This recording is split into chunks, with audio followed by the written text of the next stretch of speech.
and welcome back to Transformers Fall of Cybertron. This is Decepticon Rampage, and hey, we're going to remove this dead pack on 3, Warpath 1, 2, and 3. Okay. Again, I'm not happy about having to do these episodes in 15-minute chunks. I don't like doing that. I would much prefer to do like the whole chapter in one shot, but it's just me. Anyway, as we come into this place, and hey, there's Perceptor. Sorry, Perceptor, I've got a collectible to pick up. Oh man, that guy just got shot or something. Hold. Okay, so number 4. Hey, look at that. Yeah, okay. Anyway, now I can go over here and talk to Perceptor. Oh, things are falling all over the place. Everything's coming apart at the seams. We nearly have the nerve center up and running again. There's Perceptor. Oh, there went the lights. Hey, there they are. Here's another molecular fuse. Optimus, if you'd be so kind as to locate another fuse, I'll handle it, Perceptor. Okay, and thankfully the thing shows me exactly where I can get a molecular fuse. But hey, no, don't be a hero. Oh, man, he tried to be a hero. Someone should have told him it wasn't in his programming. But anyway, Perceptor, hey, he's a new character. We haven't had him. I don't think we had him in the first game, not that I recall. But Perceptor, he's an interesting character. He's kind of like he's like one of the main scientists of the Autobot forces and whatnot. So he can be an interesting character, and in other cases he's not. I actually really like his character in oh, what do you call it? The newer Transformers comics. At one point he had a I'll get to back to that in a minute. Anyway, this is one of those consumable items. This one creates a miniature black hole, which is pretty friggin' awesome. And yeah, just took out all those guys in one shot. Seal the door behind me. Okay, and I believe right here up ahead. Aha, there it is. This is our first blueprint for the Photon Burst Rifle. This blueprints are the other of the 2 collectibles. Like I said, the first obviously being, I don't know what's even, why is that even there? I don't know. Oh, here's another Teletran store. There's another one of those. I honestly, is there? I honestly, I have no idea what that's actually for. Maybe there's an Easter egg or something in there. I don't know. Anyway, back to Perceptor. Move it! They're about to get overrun! In the comic, in the newer series, he had a near-death experience. So I think it was in his Spotlight issue. Oh man, that guy got blowed up. He done got blowed up. Anyway, yeah, like I said, he had a near-death experience, and so he kind of rebuilt himself, because he was typically not a regular combatant. He was more of just a scientist. Not really anybody that's generally going to be engaged in combat for the most part. So he wasn't really designed for full-on warfare and whatnot. So he rebuilt himself. He specializes in long-range sniper rifle combat. So he actually has a targeting scope built over one of his eyes. Actually, a much more interesting character. I think that his kind of slight redesign came into being more in I believe it was one of the All Hail Megatron in that series, which is honestly I really like that series.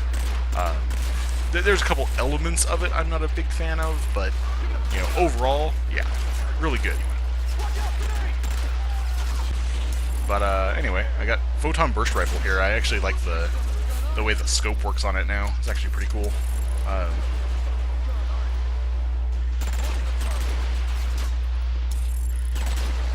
Okay. Have I honey finished off everything? Load these barrels over here.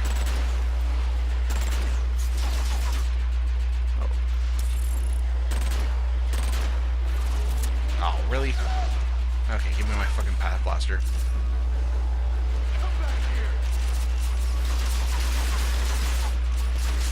There we go. Okay. But, yeah, anyway, yeah, Dark Cybertron started, and, the first issue was, I thought, really good. Let's see. Before we do anything else, we gotta grab one of these fuses, because our next collectible is behind a locked door. That's something that comes up a whole lot of the time, but it is something that comes up from time to time, so. And, yeah, there's still enemies over here, so I'm gonna just beat the hell out of them. I wish I could just jump up here, but I can't, because I can't double jump anymore. Oh, son of a bitch.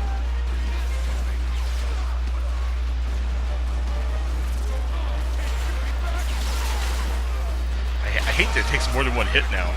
It makes it much more frustrating when you can't shoot because you're carrying a fuse. Anyway, peace out, guys. I gotta get a collectible.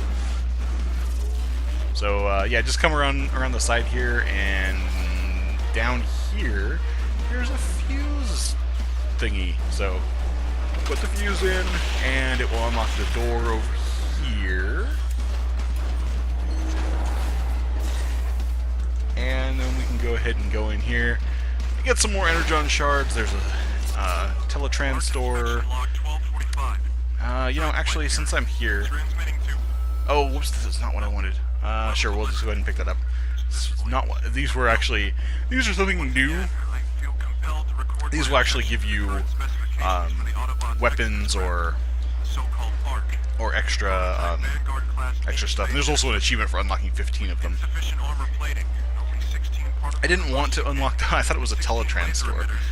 Guess I should have paid attention to what the thing said instead of just going.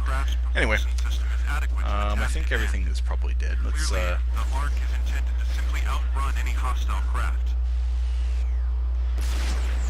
and boom. There we go. Okay, so we blew up a bunch of stuff. Get it out of the way. Oh, right, there's more enemies. Closest control room. I think it's this way.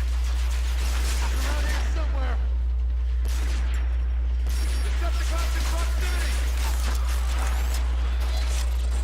Okay, I want to get that health upgrade, and you can also use these. They will actually upgrade your. They will refill your energon and your shield.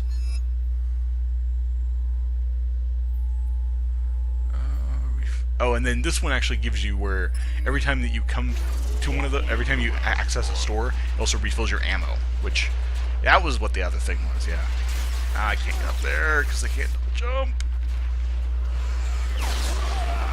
Okay, oh yeah, and here's our 5th audio log. Oh yeah, and that audio log is actually, it gives you a hint about the, an upcoming achievement-related thing, which is kind of irritating. Oh, actually, it's right here. I wish I had the scrap maker, but I don't. So, leapers, as we will see here. Oh, yeah, they are like a heavy armed enemy that is only vulnerable from the back. And if you can kill this one, I think before he takes out the other one, you get, yeah, the last stand achievement. So yeah, I think as long as the one guy survives, or something along that line, then you get the achievement. So, oh hey, more leapers. So these guys, normally, what you do is you want to try to bait them into charging, because you can't take them on from the front. And then, like I said, since they're vulnerable from the back, very similar to the brutes that were in the first game. And yeah, they have that where they leap, where they get their name from. They are pretty solid enemies that they will take a lot of hits. There we go. You definitely want to make sure you have enough Optimus, according to space my to schematics, you should be near the avoid artillery them. controls. I see them, but how do I get there? There might be an ion vent nearby that could give you a boost.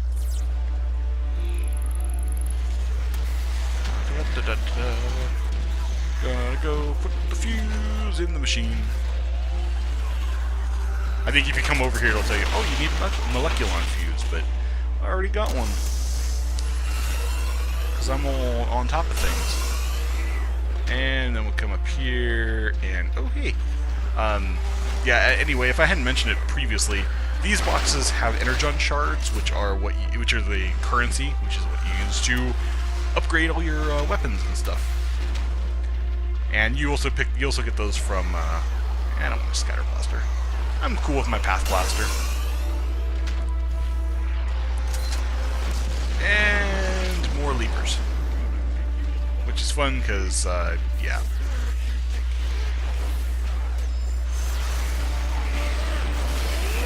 Oh.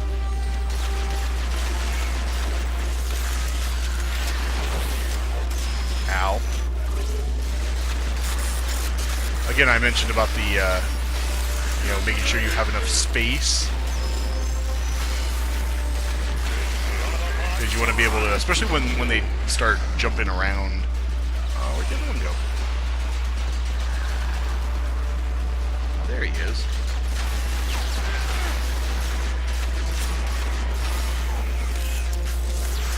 Grab some more ammo. Wish I had gotten a... Oh!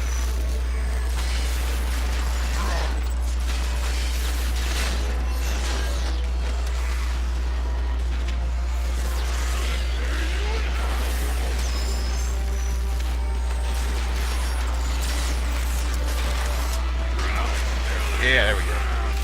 Alright, so, again, it's just a matter of just, getting out of the way so you can hit them from the back. They're actually, I would say, generally they're easier to take out than the brutes were in the first game. Just because the attack pattern on these guys is actually, it works better in that way. To the point where it's easier to get out of their way because they will come at you. Where the brutes, had a shield, so inherently they would it would make it more difficult to try to avoid them. And aha, this door opens. Okay, so we unlocked the giant gun, and giant guns are really fun because you can do stuff that's going to show me over here. Pick up this thing right here. Oh, hey, see this thing? So yeah, our ability here. We can now we have the right bumper is mapped to a giant. It's mapped to the giant gun as a targeting device, and we just have to let it cool off, and then we can keep shooting the giant freaking. You can shoot the giant freaking gun, which is amazing. Anything that makes giant explosions is always a good thing. And yeah, I'm not quite recharged yet. And we're gonna target like right there and probably take out all these guys. And boom! Of course, you guys were covered still, so. Man, you guys have that guy's got a really good arm. It's like Donut from Red vs. Blue. Okay. Any more bad guys? I don't see any more bad guys, so. Okay, I'm gonna switch back to my path blaster. Just because I like the gun. Getting shelled pretty bad by those warp cannons. Shields are holding for now, but it's just a matter of time. Alright, thankfully you don't have to be super close to those. You can activate more defensive weapons. Move back through the engine room. I found a neutron gun near the flight deck. Hey, okay. Am I going the right way? Not quite.